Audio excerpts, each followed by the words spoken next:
Today's health spot is on renewing sugar levels. Let's start with carbohydrates, previously known as starch. When you eat carbohydrates, they get converted into sugar. Glucose levels are spiked, and the pancreas releases insulin to bring the levels down. The NHS released this statement: consumption of high levels of added sugar is associated with tooth decay, and similar to consumption of high levels of fat, increases the risk of being overweight or obese. There are also various associated health problems such as high blood pressure, diabetes, and cardiovascular disease. 86% of cereals aimed at children contain at least 30% sugar. Kellogg's Frosties alone contain 37%, and research has shown that 1 in 3 children on these diets are obese. Other foods that turn into high levels of sugar are bread, pasta, cakes, donuts, cookies, biscuits, and other sweet goods, pretzels, pie, pizza, rice, potatoes, and sugar.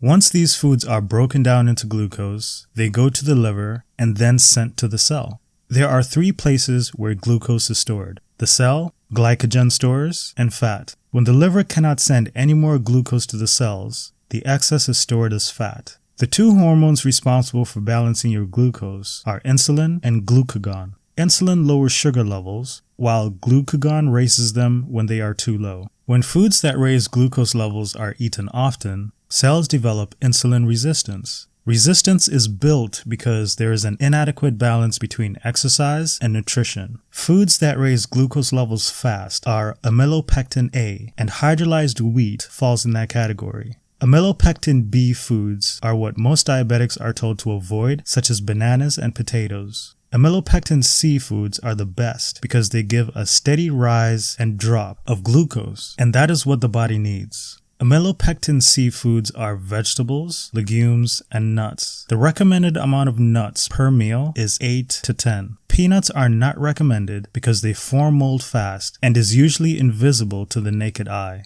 Foods that are good also have a low glycemic index. The higher the number, the faster it will raise your blood sugar. And foods that are 55 and below are generally good because they release energy gradually. Most berries have a glycemic index of 26. Grapefruit has 25, and these are good. Sweet potatoes have a glycemic index of 50. Sugar has a glycemic index of 59, and it doesn't matter what color. Wheat has a glycemic index of 69, and wholemeal wheat has a glycemic index of 72. Vegetables are high in fiber, high in minerals, and low in sugars. These are what are important for a diabetic. Remember, the best proteins are legumes. Soak them for 24 hours, rinse them well, then cook them until they are 3/4 of the way done. Rinse them again, and then cook them in your vegetable sauce for the remaining time. For grains, the best ones are millet, oats, quinoa, and buckwheat. For breads, acorn, spelt, and kamut are best. Fats can be found in nuts, seeds, avocados, and coconut. If you use coconut, 1 to 2 teaspoons per meal is adequate. Remember to drink lots of water throughout the day. The pancreas cannot create hormones without water. The recommended amount for a diabetic is 1.5 to 2 liters gradually throughout the day. Exercise is important because it increases blood to the cell. With the right nutrition and exercise, diabetes can be turned around in a few weeks.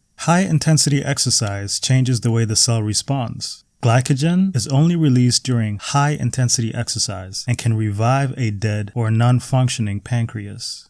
Fruits are okay as long as they have a low glycemic index, and avoid grapes. Avoid foods that will cause an insulin response. Some foods or drinks include caffeine products, hydrolyzed wheat, alcohol, tobacco, and all refined sugar. Honey and maple syrup should be avoided until the body functions normally. Rest is crucial. The pancreas recharges between 9 p.m. and 2 a.m. Allow it to heal by sleeping between those hours. Trust in divine power. The Lord promises, "I have rebuilt what was destroyed, and have replanted what was desolate. I, the Lord, have spoken, and I will do it." In summary, reversing your sugar levels includes eating nutritious food, drinking 1.5 to 2 liters of water, exercise, rest, and trust in divine power. God made the human body with the ability to heal itself.